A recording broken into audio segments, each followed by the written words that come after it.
인생을 살아가면서 참 예상치 못한 상황을 만날 때가 많이 있습니다.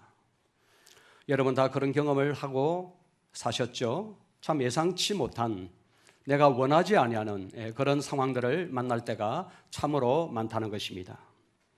그 예상치 못한 상황으로 인해서 때론 어려움을 겪기도 하고 때론 덕을 볼 때도 있습니다. 그러나 저는 그렇게 생각을 합니다.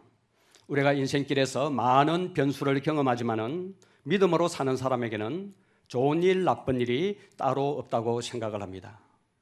이것은 좋은 일이고 저것은 좋지 못한 일이다. 믿음으로 사는 사람에게는 이렇게 꼭 구분 지을 필요가 없다는 생각을 가집니다.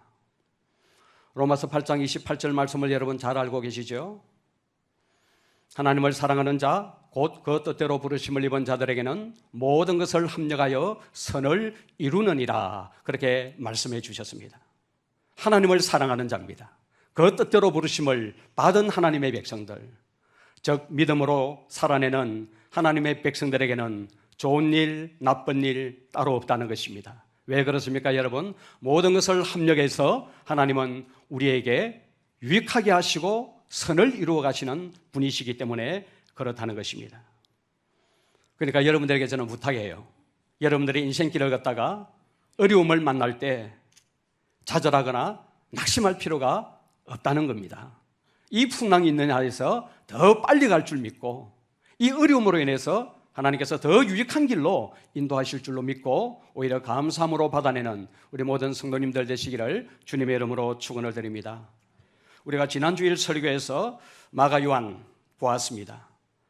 바울의 선교팀에서 중도 탈락해서 예루살렘으로 돌아가 버렸습니다. 여러분이 전도 여행이 얼마나 귀한 여행입니까? 꿈을 가지고 출발한 그런 여행이 아닙니까? 그런데 전도팀 안에서 이런 일이 일어났다면 참 당황스럽습니다. 맥이 풀릴 수 있는 상황이에요. 참 마음 아프고 고통스러운 그런 사건입니다. 그럼에도 불구하고 여러분, 바울의 일행은 어떻게 반응하고 있습니까? 낙심하지 않습니다. 좌절하지 않습니다. 오히려 버가를 지나서 더 앞으로 나아가는 바울 일행의 선교팀의 모습을 우리는 볼 수가 있습니다. 비디시아 안독에 도착을 합니다. 그리고 안식일이 되자 회당에 들어갔는데 거기서 설교할 수 있는 기회를 얻게 되는 것입니다. 그래서 그곳에서 복음을 전하게 되는 것이죠. 여러분, 이렇게 얼마든지 우리의 삶 가운데서 낙심하고 좌절스러운 그런 상황을 만날 때에도 우리는 절대로 낙심하면 안 됩니다. 좌절하면 안 됩니다. 왜냐하면 우리가 믿음의 길을 걸을 때 하나님께서 우리에게 더 좋은 것으로 예비해 주시기 때문에 그러는 것입니다. 회당에서 한 설교가 13장 17절에서부터 41절에 기록이 되어져 있어요. 제가 이것은 지나왔습니다. 일일이 살펴보지 않았습니다. 그런데 이 설교의 핵심은 39절과 40절에 있습니다. 긴 설교를 이 안디옥 회당에서 바울이 하게 되는데 그 긴 설교를 살펴보지는 않으려고 핵심적인 말씀을 보면 39절과 40절에 있는 말씀이 이렇게 기록을 하고 있습니다. 또 모세 율법으로 너희가 의롭다 하심을 얻지 못하던 모든 일에도 이 사람을 힘입어 믿는 자마다 의롭다 하심을 얻는 이것이라. 그런즉 너희는 선지자들을 통하여 말씀하신 것이 너희에게 미칠까 삼가하라, 이렇게 말씀을 하고 있습니다. 사랑하는 성도 여러분, 무슨 말입니까? 유대인들은 이때까지 어떤 믿음을 가지고 있었습니까? 율법을 지킴으로써 의롭다함을 받는다고 생각을 했고 그 율법을 지키기 위해서 그들은 노력을 했습니다. 그런데 그들은 다 실패했다는 것입니다. 제3을 받고 의롭다 하심을 얻는 것은 오직 예수 그리스도를 믿는 믿음으로만 가능하다는 것을 바울이 안디옥 회당에서 설교한 설교의 핵심인 것입니다. 바울이 비디시아 안디옥 회당에서 전한 복음의 핵심은 인간이 제3을 받고 의롭게 되는 것은 인간의 어떤 노력이나 방법으로 되는 것이 아니고 예수 그리스도를 믿음으로 의롭게 되는 새로운 시대가 이제 열려졌다, 그렇게 설교를 했습니다. 바울의 이 설교는 큰 반항을 일으켰습니다. 설교에 대한 반응이 대단했습니다. 42절과 43절 말씀을 보시면 이렇게 기록을 하고 있습니다. 그들이 나갈 새 사람들이 청하되 다음 안식일에도 이 말씀을 하라 하더라. 해당의 모임이 끝난 후에 유대인과 유대교에 입교한 경건한 사람들이 많이 바울과 바나바를 따르니 두 사도가 더불어 말하고 항상 하나님의 은혜 가운데 있으라 권하니라. 다음 안식일에도 동일한 이 말씀을 한 번 더 해달라는 것입니다. 뭘 말하고 있습니까, 여러분? 첫 번 이 설교에 그 사람들이 엄청난 감동과 은혜를 받았다는 증거예요. 뿐만 아니라 많은 유대인들과 유대교로 개종한 이방인들이 알고 싶은 것이 다 많아서 바울과 바나바를 적극적으로 따랐다고 오늘 성경은 우리에게 말씀하고 있습니다. 44절에 보시면 그 다음 안식일에 어떻게 됩니까? 44절은 이렇게 기록을 합니다. 그 다음 안식일에는 온 시민이 거의 다 하나님의 말씀을 듣고자 하여 모이니라고 기록하고 있습니다. 여러분, 그 설교의 영향력이 얼마나 컸는지를 우리가 알 수 있는 대목입니다. 말씀을 듣기 위해서 온 시민이 다 모였다는 것입니다. 오늘 이렇게 여러분 본문을 열어주면서 우리의 관심을 어디로 가져가고 있습니까? 지금 도시 전체가 술렁이고 있는데 무엇 때문에 여러분 이런 일들이 일어나고 있습니까? 답은 하나님의 말씀 때문이에요. 두 사도가 인물이 잘생긴 것도 아니고 두 사도가 언변이 좋은 것도 아니고 새로운 어떤 철학을 이야기하는 것도 아니고 하나님의 말씀 때문에 온 도시가 지금 술렁거리고 있다고 오늘 성경은 우리에게 말씀하고 있습니다.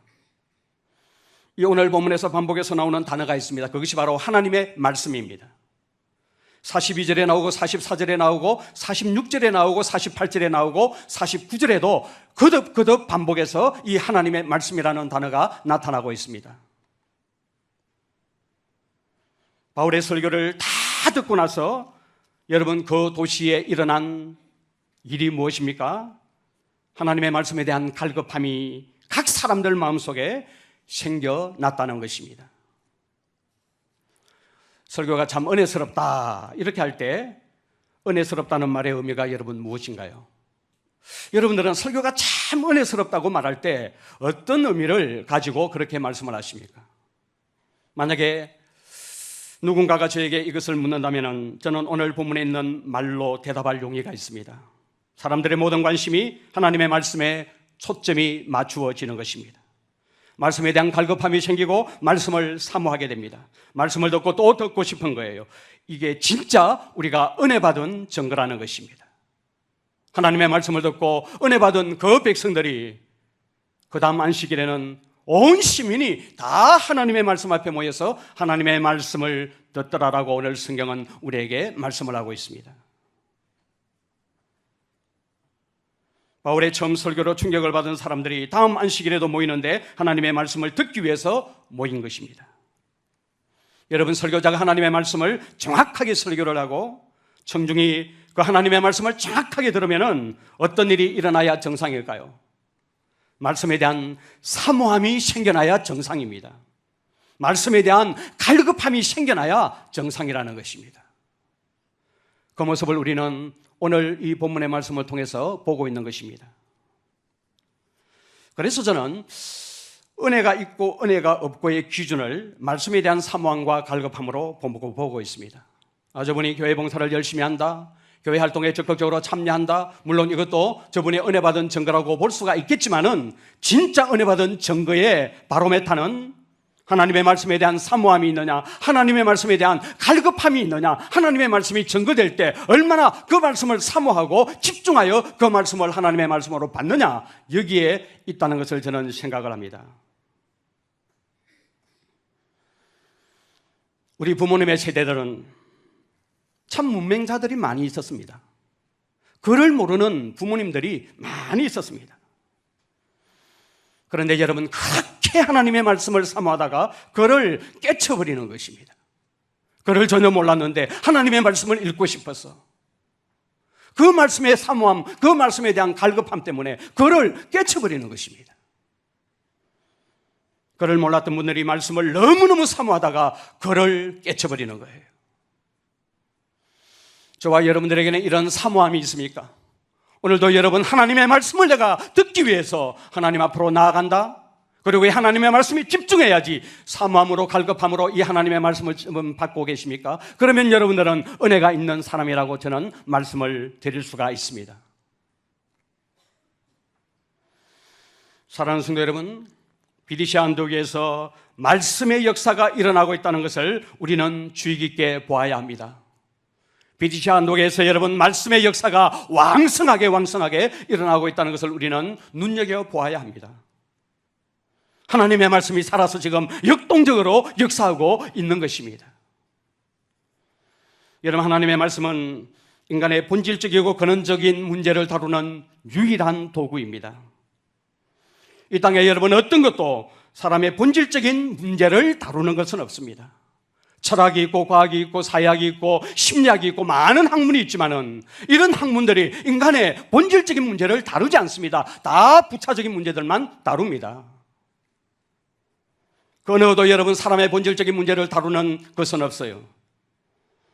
오직 하나님의 말씀만이 사람의 본질적인 부분을 끄집어내고 드러내고 그 드러난 필요에 정확하게 공급할 수 있는 것은 바로 하나님의 말씀밖에 없다는 것입니다.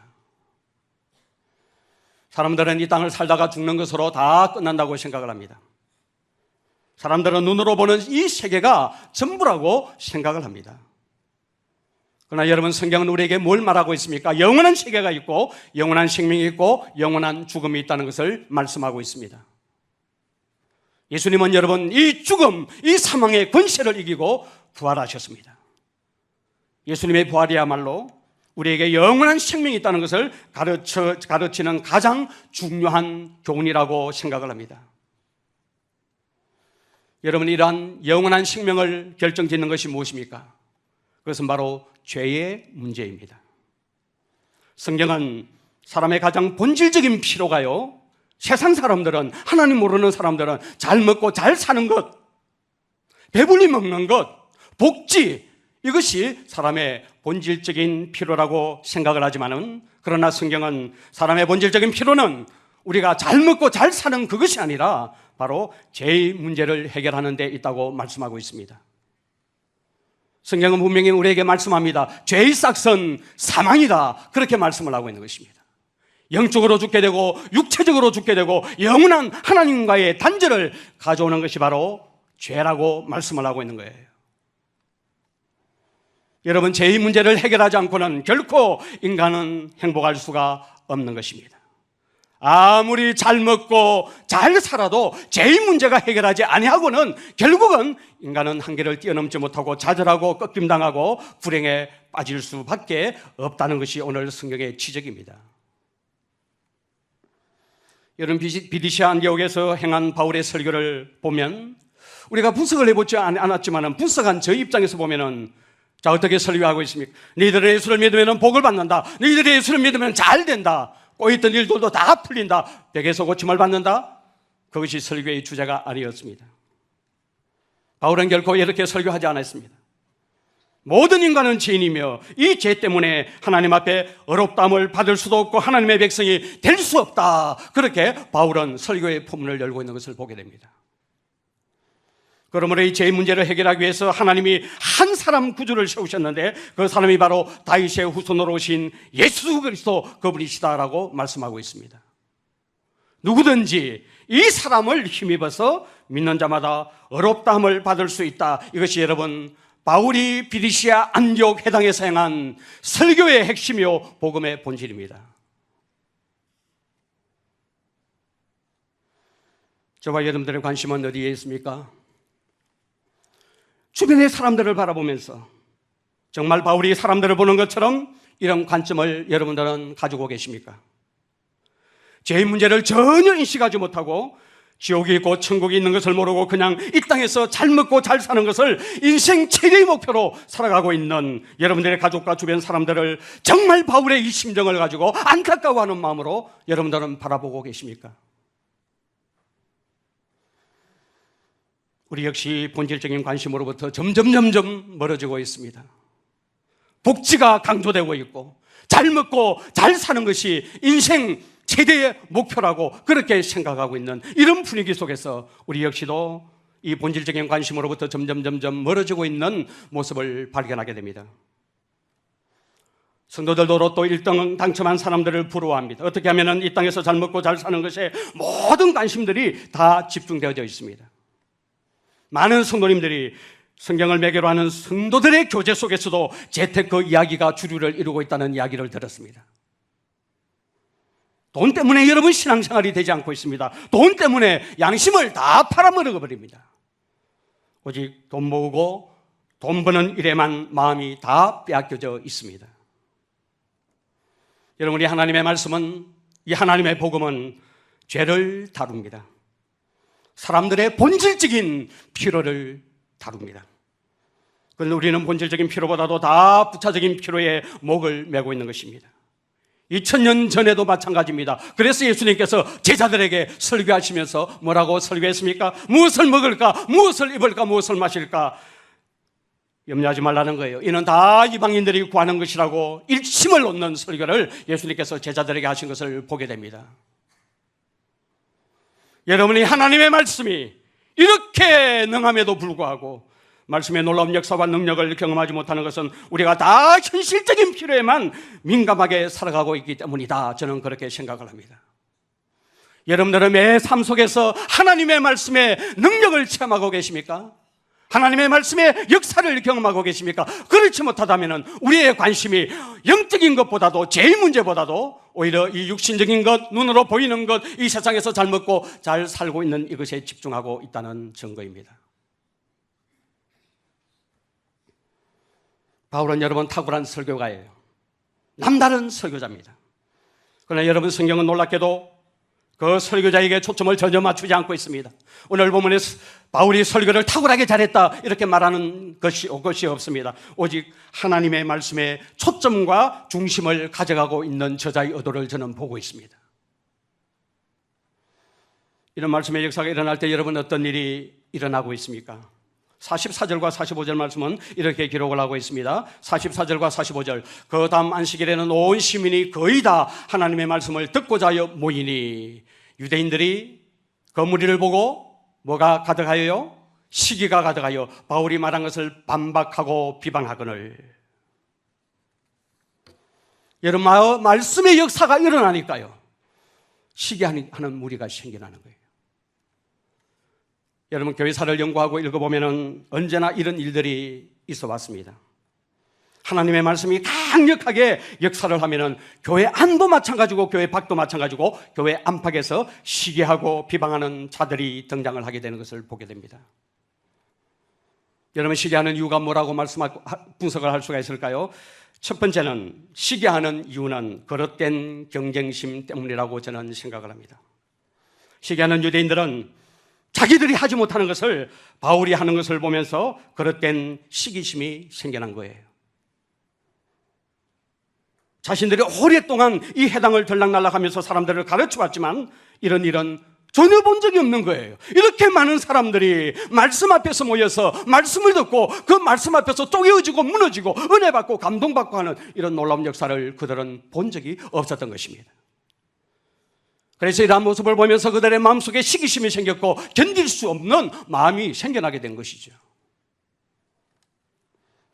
사랑하는 성도 여러분, 저는 우리 마산요르교회 성도님들에게 간곡하게 권면합니다. 내가 잘하지 못하는 것들을 남이 잘할 때 기뻐할 수 있도록 우리는 다루어져야 합니다. 여러분, 우리 교회는 그리스도의 몸입니다. 예수님을 머리로 하고 있는 몸입니다. 대장이 있는 것이 아니라 우리는 똑같은 몸을 구성하고 있는 각 지체의 한 부분이라는 것을 기억하셔야 합니다. 이런 지체의식을 저와 여러분들이 가지고 있습니까? 여러분, 교회는 그래야 합니다. 이 공동체인 회사나 어떤 모임은 대장이 있고 중간계층이 있고 쫄벽이 있고 하지만 교회는 여러분 대장이 없습니다. 우리의 대장은 오직 한 분, 예수 그리스도를 머리로 하고 있는 유기적인 공동체라는 것을 우리는 잊어서는 안 된다는 것입니다. 그래서 여러분, 자기가 하지 못하는 것들을 남이 잘하면은, 내가 하지 못하는 것들을 다른 성도님들이 탁월하게 잘하면은 동일한 몸이 세워지는 것으로 알고 감사하고 기뻐하고 오히려 하나님을 찬양하는 자리에 우리가 들어가야 된다는 것입니다. 이것이 여러분 몸된 교회의 정체성입니다. 여러분에게 있는 것 저분에게 있고 저분에게 없는 것 내게 있습니다. 여러분 주변을 둘러보십시오. 내가 가지고 있는 장점 저분에게 없고요, 저분이 가지고 있는 장점 내게 없는 경우가 많습니다. 하나님께서 그렇게 만들어 놓으셨어요. 그래서 여러분 다 몸이 되는 것입니다. 손이 있고 발이 있고 머리가 있고 눈이 있고 귀가 있고 이렇게 해서 다 몸이 되는 것입니다. 여러분이 몸에 다 눈이면은 그것은 몸이 아니죠. 그건 괴물입니다. 다 도망갈 것입니다. 그래서 여러분 교회는 서로 인정해주고 품어주고 내가 잘하지 못하는 것들을 다른 지체가 할 때 기뻐할 수 있는 사람으로 다루어져야만이 그것이 바로 진짜 교회가 되는 것입니다. 저는 우리말 선교교회가 그런 교회가 되기를 바랍니다. 내가 하지 못하는 것 저분이 잘할 때 오늘 본문에 나오는 유대인들처럼 시기하고 비방하고 반박하는 자가 아니라 오히려 감사하고 찬양하고 그리스도의 몸이 온전하게 세워지는 것을 알고 마음을 함께 해줄 수 있는 그런 진정한 주님의 교회가 되기를 주님의 이름으로 축원을 드립니다. 여러분 교회에서 가장 어리석은 사람이 누구인 줄 아십니까? 저는 오늘 이 본문의 말씀을 개인적으로 묵상을 하면서 이런 질문을 던졌습니다. 교회 안에서 가장 어리석은 사람은 누구일까? 누구겠습니까 여러분? 자기를 주관하려고 드는 자들이 교회 안에서 가장 어리석은 자들입니다. 목사가 그렇게 하든지 교회 중직자들이 그렇게 하든지 혹은 교회에 오랫동안 있는 멤버들이 그렇게 하든지 간에 주관하려고 하는 자들은 제일 교회 안에서 어리석은 자라는 사실을 알아야 합니다. 교회를 너무 모르는 거죠. 교회가 뭔지를 너무 모르기 때문에 내가 대장이 되어서 뭘 주관하면 내 위상이 올라가게 되고 남의 주목을 받게 되고 그래서 그것으로 만족하면서 사는 사람은 종교생활을 하는 사람들이에요. 가장 불쌍한 사람들이고 가장 어리석은 사람들이에요. 질서는 있어야 하지만은 주관하는 것은 교회 안에서 하나님이 허락하지 아니하셨습니다. 여러분 그들이 왜 시기하고 있습니까? 어쩌면 더 중요한 이유가 있는지 모르겠습니다. 지금까지 그들이 가지고 있던 특권 의식이 한순간에 다 지금 무너지고 있습니다. 왜 그렇습니까? 지금 바울의 메시지의 가장 중심이 무엇입니까? 그리스도를 믿음으로 말미암아 모든 사람이 이방인도 괜찮고 유대인도 괜찮고 다 하나님의 백성이 될 수 있다고 그렇게 하니까 유대인들의 마음속에 견딜 수 없는 시기심이 일어나게 된 것이죠. 왜 그렇습니까? 유대인들은 자신들이 아주 특별한 자리에 있는 자라고 생각을 하고 있었습니다. 하나님께서 택한 백성이여 율법을 맡은 자들입니다. 자신들은 선민이라고 생각을 했습니다. 그런데 어느덧 바울이라는 사람이 해당에 들어와서 설교를 하는데 어떤 설교를 합니까? 유대인, 이방인 구분할 필요가 없다. 예수 그리스도를 주로 받는 사람들은 다 하나님의 백성이 될 수 있다라고 설교하니까 그들의 특권의식이 한순간에 다 무너져 버리는 것입니다. 특별성과 구별성이 한순간에 다 깨어지고 무너져 버리는 거예요. 하나님 앞에서 유대인이나 이방인이나 차별이 없다는 이 복음 앞에서 그들의 이 특별성과 구별성이 산산조각이 나버리는 것입니다. 여러분 이때까지 유대인들은 특권의식을 가지고 이방인들이 하나님의 백성이 되려면 먼저 자기들처럼 뭘 해야 합니까? 할례를 행해야 하고 그 다음에 일정한 절차를 거쳐서 하나님의 백성이 될 수 있다고 가르치고 그렇게 또 믿었습니다. 그런데 이런 바울이 뭐라고 말하고 있습니까? 그리스도를 믿기만 하면 생명의 구주로 이 땅에 오신 예수 그리스도를 생명의 주님으로 내가 믿기만 하면 구원받고 하나님의 백성이 될 수가 있다는 것이죠. 여러분 세상에서 도덕적으로 선하게 남다르게 사는 사람을 만나보신 적이 있습니까? 그들에게 당신은 창기와 살인자와 똑같은 자리에 있다는 것을 들려주면 그들은 견딜 수 없어 할 것입니다. 그렇게 있어서 윤리적이고 도덕적으로는 도덕적인 삶을 살아왔는데 창녀들이나 니나 수준이 비슷하다 이렇게 말을 하면은 다 뒤집어지는 거죠. 여러분 유대인들의 마음속에 그와 같은 시기와 분노와 우월의식이 있었다는 것입니다. 자기의 의가 마음속에 꽉 차 있었는데 그 의가 바울의 설교 한 방으로 산산이 무너지게 되니까 시기하고 비방할 수밖에 없었다는 것입니다. 여러분 지금 하나님의 말씀이 역사하는데 분노가 가득합니다. 지금 하나님의 말씀이 역사하는데 시기가 가득하고 있습니다. 다른 사람들은 다 은혜 받고 있는데 그 사람은 은혜를 받지 못하는 거예요. 인상 쓰는 거예요. 시기하는 거예요. 마음에 다른 생각을 하고 있는 거예요. 왜 그렇습니까 여러분? 자기 것으로 자기 의로 똘똘 뭉쳐있기 때문에 그렇습니다. 여러분, 자아가 깨어지지 않으면 다른 사람들은 다 은혜 받고 할렐루야 하는데 시기와 분노로 가득 찰 수 있다는 것을 저는 오늘 본문에 나오는 유대인의 모습을 통해서 보게 되는 것입니다. 거의 70% 80%는 다 은혜 받고 할렐루야 하는데 그냥 시큰둥해요. 반응이 없어요. 오히려 기분 나빠요. 시기심이 일어나요. 자기의 의로 가득 차 있는 사람에게는 하나님의 말씀이 꽂힐 곳이 없는 것입니다. 대구에서 사역하는 어떤 설교자입니다. 이분은 설교학을 전공한 학자이면서 목사예요. 이분은 자기 설교가 최고라고 생각을 하는 분입니다. 자기처럼 설교하지 않으면, 자기처럼 설교문을 만들지 않으면 그것은 설교가 아니라고 공개적으로 주장을 한 사람입니다. 그분 앞에 가면 어떤 설교자라도 비판을 받지 못할 설교자는 없습니다. 다 비판을 받는 것입니다.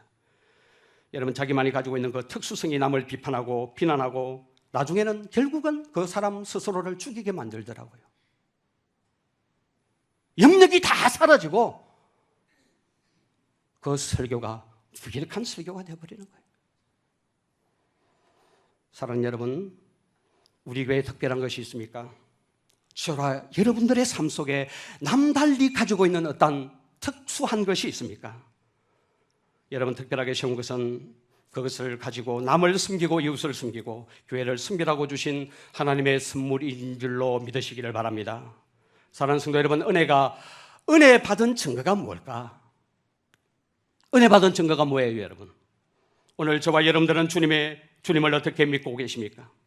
나를 특수화시키고 상대방을 외소화시키려는 그런 그림들이 계속해서 우리의 삶 속에는 그려지지 않고 있습니까? 나는 특별화시키고 다른 사람들은 작게 만들고 외소화시키려는 그런 그림을 우리 삶 속에서 반복해서 그려내고 있지는 않느냐는 것입니다. 은혜 받은 사람의 모습이 아니에요. 성경은 우리에게 뭐라고 말합니까? 너희가 외소해지고 너희가 종이 되고 너희 때문에 옆에 있는 사람이 특수해지고 존귀해지는 그런 공동체가 내가 원하는 공동체요, 진정한 하나님의 교회다, 이렇게 말씀하고 있는 것입니다. 나는 죽고 예수가 사는 것이지, 나는 작아지고 내 주변에 있는 지체들이 높임을 받는 것이지요, 나는 외소화되게 되고 다른 사람들이 특수화되게 되는 그런 분위기를 우리 교회가 만들고 실제적으로 그런 삶을 우리가 살아간다면 그 교회는 하나님의 쓰임에 합당한 교회라고 저는 믿습니다. 오늘 여러분, 이 본문에 나오는 유대인들의 모습을 보십시오. 유대인들은 굉장히 철저하게 종교적이고 신앙적인 것 같지만은 가장 세상적인 사람으로 주님 앞에 드러나고 있는 모습을 보게 됩니다. 오늘 현대인의 삶 속에서도 역시 마찬가지입니다. 저같이 목사의 직분을 가지고 있고 교회 안에서 중직을 가지고 있는 사람들 가운데서도 철저하게 종교적이고 신앙적인 것 같이 보이지만은 가장 세상적인 사람으로 주님 앞에 나타나고 있는 경우가 있을 수 있다는 것을 여러분 꼭 기억을 하셔야 됩니다. 그래서 바울은 그들을 향해서 뭐라고 말씀하고 있습니까? 46절 말씀을 보시면 이렇게 기록을 하고 있습니다. 46절 말씀입니다. 바울과 바나바가 담대히 말하여 이르되 하나님의 말씀을 마땅히 먼저 너희에게 전할 것이로되 너희가 그것을 버리고 영생 얻기에 합당하지 않는 자로 자처하기로 우리가 누구에게로 향한다고요? 우리가 이방인에게로 향한다, 그렇게 말씀을 하고 있습니다. 여러분, 바울의 복음 증거의 원칙이 무엇입니까? 언제나 유대인들이 먼저입니다. 왜 그렇습니까? 자기가 유대인이니까요. 자기 민족을 그는 지극히 사랑했고 복음을 전할 때 항상 회당을 찾아가서 유대인들에게 복음을 전했습니다. 우리가 여러분 복음을 전할 때도 마찬가지 아닙니까? 당연히 가족에게 먼저 복음을 전하지요. 그런데 유대인들이 끝까지 이 복음을 거부했습니다. 유대인들에게 기회를 먼저 줬음에도 불구하고 거부하자 바울은 어떻게 합니까? 이제 우리는 이방인대로 향하겠다, 이방인에게로 가겠다, 이렇게 말하고 있는 것을 보게 됩니다. 여러분, 우리가 오늘 보는 것이 무엇입니까? 경건의 능력은 전혀 없으면서 특수성에 대한 주장이 너무나 난무한 것을 보게 됩니다. 저는 바울이 에베소의 그 교회 목회자 디모데 목사에게 준 권면을 널리 기억합니다. 너 나이가 너무 어린 나이에 목사가 됐다. 그 연수함을 업신여기지 못하도록 너 잘해야 된다. 그러면서 권면한 내용이 무엇입니까? 말과 행실과 정절과 사랑과 그리고 믿음에 있어서 모든 사람들에게 본을 보여야 된다. 그렇게 권면하고 있는 것을 보게 돼요. 여러분, 목사는 여러분들을 목회하지만 여러분들을 목회하기 전에 저 자신을 목회를 잘해야만이 참된 목사가 될 수 있습니다. 저 자신을 목회하는 일에 실패하면 저는 여러분들을 목회할 수가 없습니다. 바울이 그렇게 권면을 하고 있는 거예요. 디모데에게.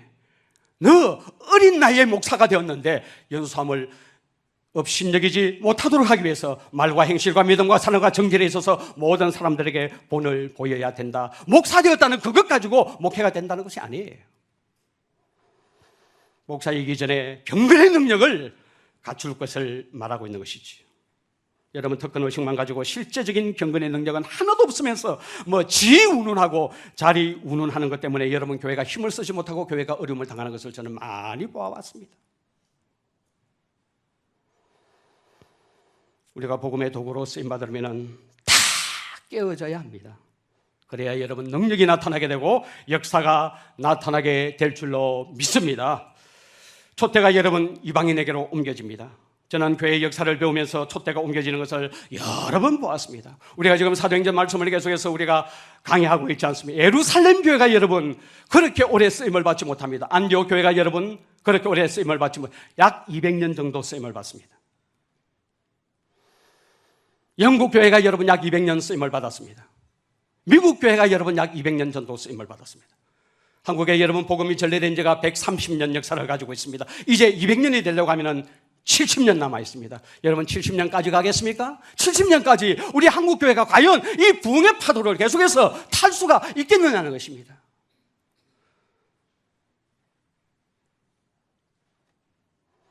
위기의식을 느끼는 거예요. 하나님께서 우리에게 기회를 주셨을 때 정말 우리는 잘해야 합니다. 말씀의 역사가 교회 안에서 계속해서 일어나도록, 촛대가 옮겨지지 아니하도록, 촛대가 계속해서 있으면서 주님 앞에 쓰임을 받을 수 있도록 쓸데없는 것들은 다 깨트려버리고 우리는 지극히 낮은 자리로, 주님이 그렇게 하신 것처럼 지극히 낮은 자리로 내려가지 아니하면 촛대는 옮겨지게 되고 말 것입니다. 바울이 우리가 이방인에게로 향한다고 하면서 이사야서 49장 6절 말씀을 인용을 해요. 그것이 47절 말씀에 기록되어 있습니다. 47절 말씀을 보시면 이렇게 기록을 하고 있습니다. 주께서 이같이 우리에게 명하시되 내가 너를 이방의 빛으로 삼아 너로 땅 끝까지 구원하게 하리라 하셨느니라 하니. 여러분, 이 주전 800년 전에 하나님이 이사야 선지자를 통해서 예언한 말씀이에요. 구원자 예수 그리스도가 오실 것이고 그 예수가 이제 이방의 온 백성에게 구원을 베풀 것이다. 이것을 이사야 선지자의 입을 통해서 증거했습니다. 이것을 그대로 인용해서 지금 바울이 설교하고 있는 것입니다.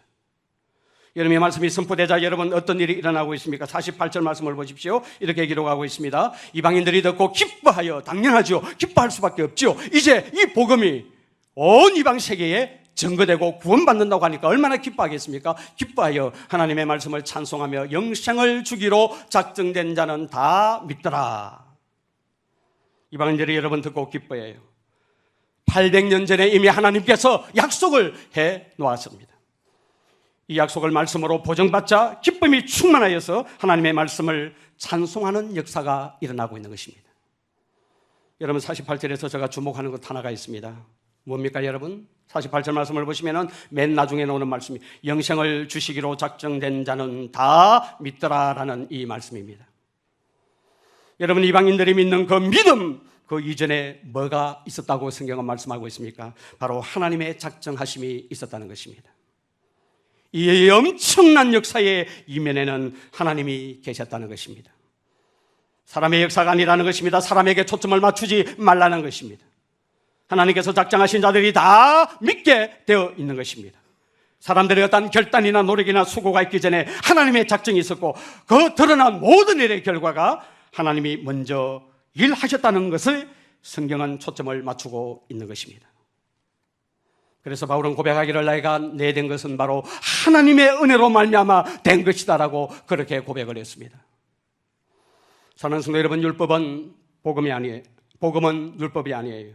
율법은 여러분 조항을 만들어 놓고 그것을 완벽하게 지키면 어렵게 되고 하나님 앞에 받아들여진다 이렇게 말하지 않습니다.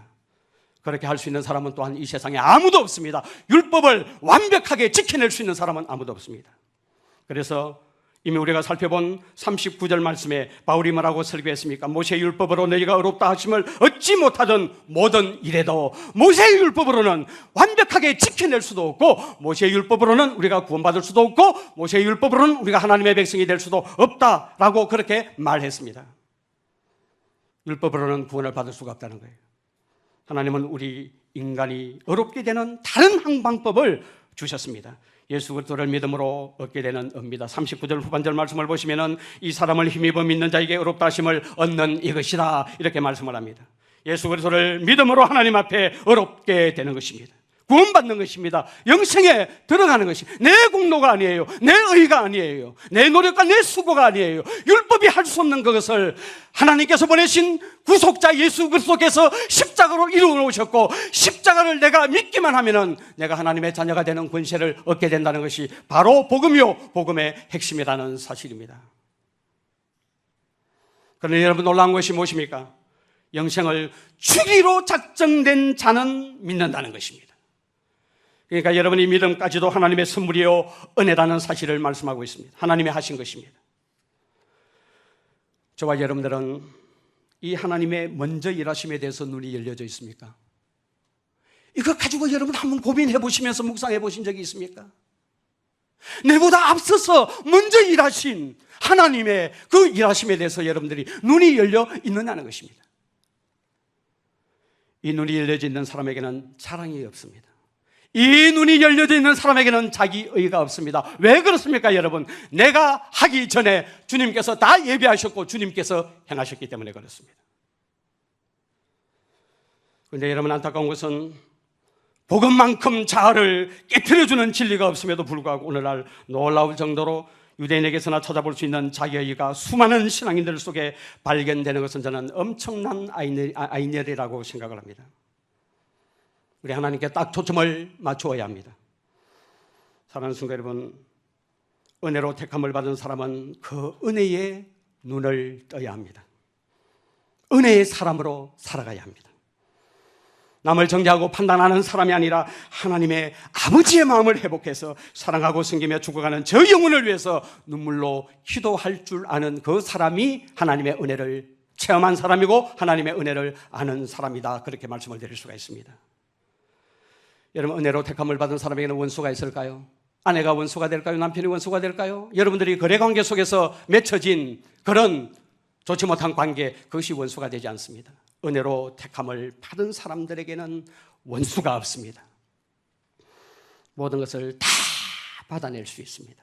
모든 것이 다 하나님의 은혜로 말미암아 되어진 것이기 때문입니다. 저는 오늘 이 말씀을 듣는 우리 모든 성도님들에게 이 놀라운 하나님의 은혜를 입었다면 은혜의 사람으로 살아가기를 바랍니다.